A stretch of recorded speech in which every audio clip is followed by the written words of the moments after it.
Hi, I'm Kevin, And I'm Amanda. and we are serving up All that jam.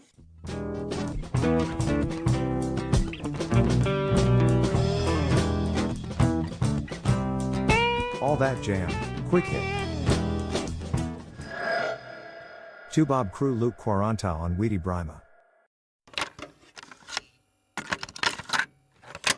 you said that there's studio stuff going on. Was that because you had the chance during quarantine to sit back and evaluate and write?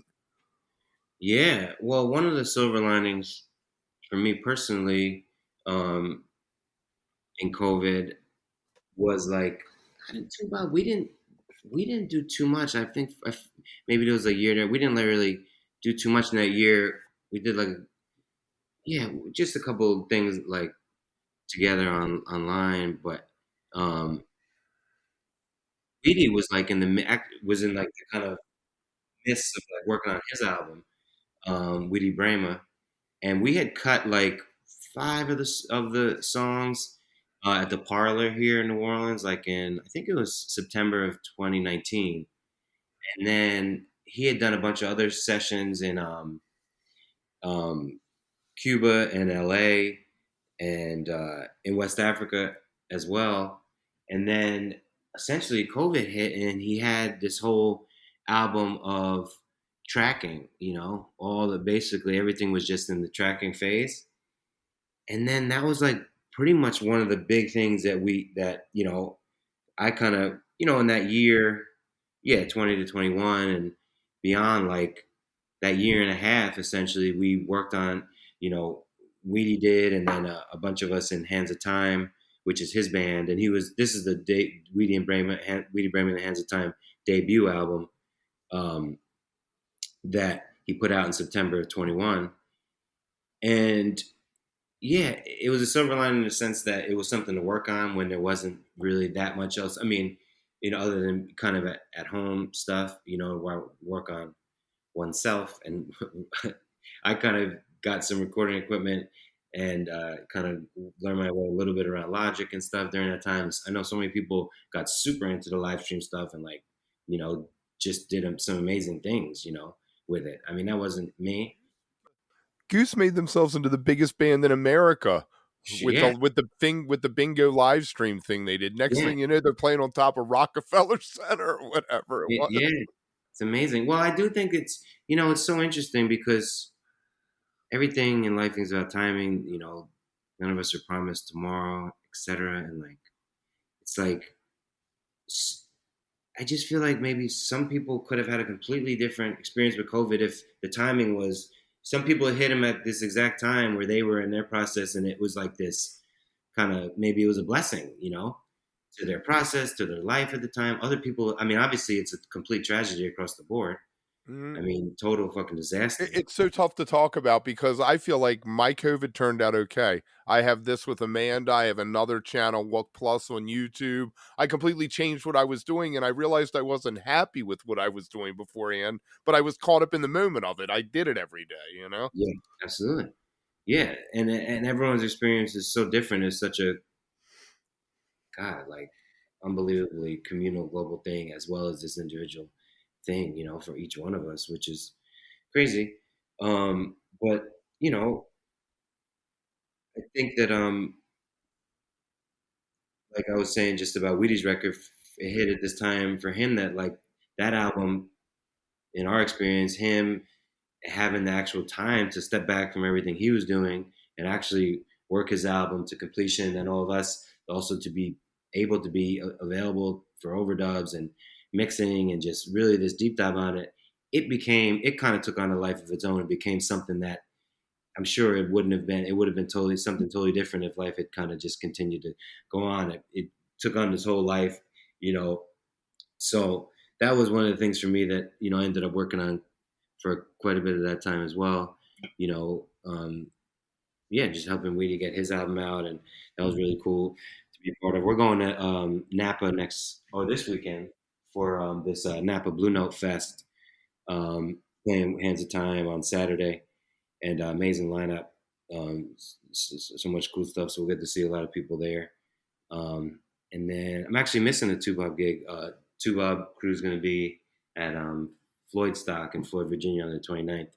And I'll be Weedie, and then we're playing at L.A., this amphitheater, Levitt Shell in L.A. on Sunday, the 30th. So yeah, the crew will be with Tim Kuiper, and actually doing it as a quartet. That's been actually that kind of ties in too. I finally got COVID in like 22, April of 22. Coming off this run with Weedie, Hands of Time at the Blue Note, 2 nights at the Blue Note in NYC, and a couple of shows in Florida, and then got home and had COVID, and then had to miss this Toubab run. So the guys did that as a quartet. And without me, and it went great, you know.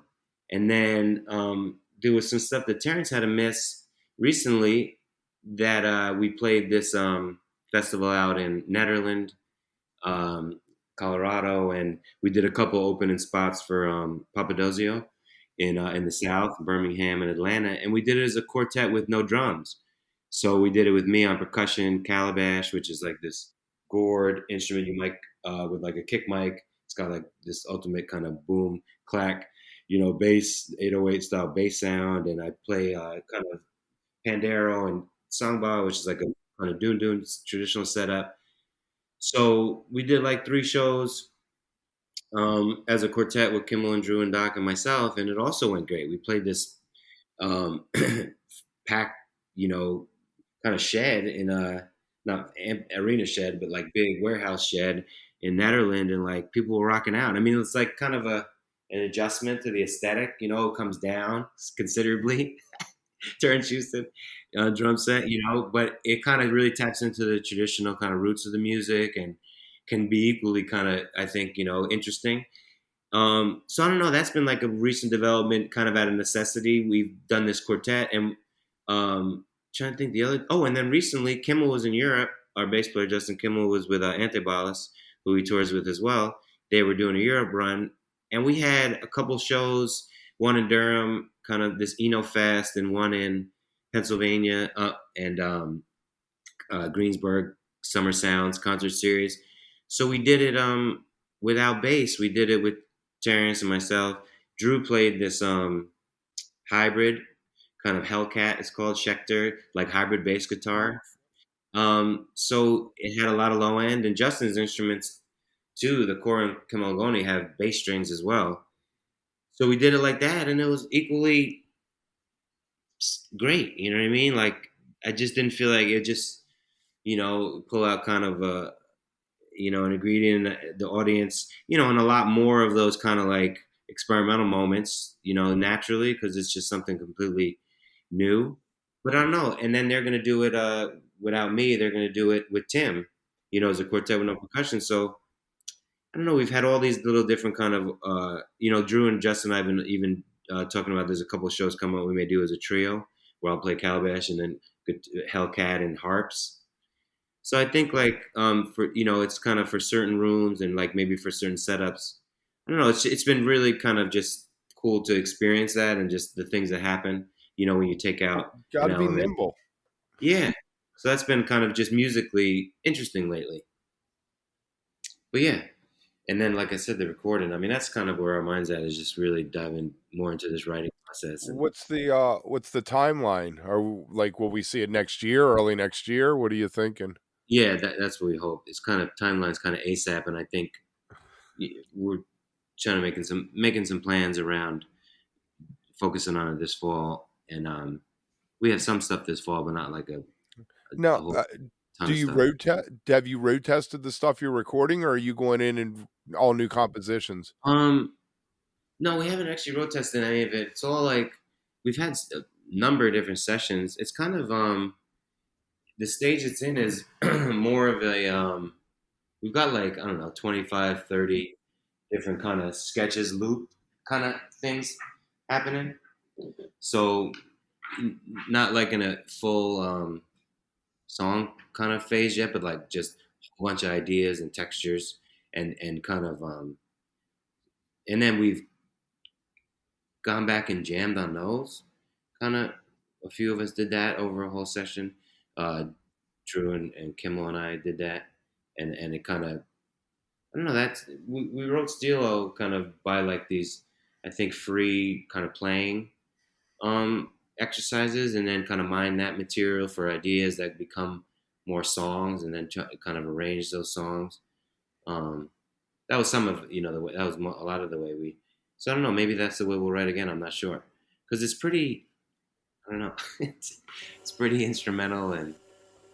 If you are enjoying All That Jam, please like and subscribe to our social media channels at All That Jam Pod on Twitter, Instagram, and Facebook, or visit our website, allthatjampod.com. Make sure to sign up for our email list and tune in every week for new episodes.